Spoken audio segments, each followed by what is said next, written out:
Chris, a little stronger dollar after a few weeks of softness. What does it mean for you guys down there at the CME? All hail the dollar. You know, let's ride this momentum. Nothing easier than the summer kicking back and riding that dollar higher. What that means is a lot of things for us. We see downward pressure in a lot of these commodities here traded at the CME, but not in oil. Oil is obviously continuing to creep higher. WTI is at that 75 level. So we're excited that despite a strong dollar and, you know, with everything May kind of holding her punches overnight with Parliament, with that no confidence vote being turned back, we're seeing the dollar stronger across the board. Obviously, the pound's coming back a little bit because of May holding that off. Is there a lot of disagreement down there? I'm curious as to how all of these macro issues will turn out. Theresa May and her cabinet, and then on the other side of things, the fact that WTI is holding in the mid-70s. Yep.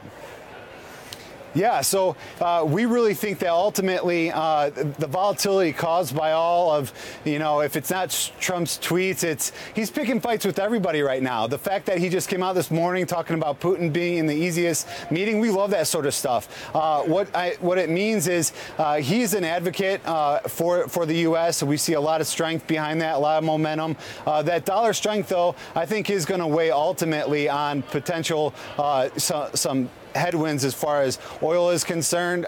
Weaker dollar means energy goes up usually, but the fact that we're seeing oil creep up here, the mantra has been lower for longer in oil. Well, I think it's starting to be higher for longer, is what a lot of these traders are saying.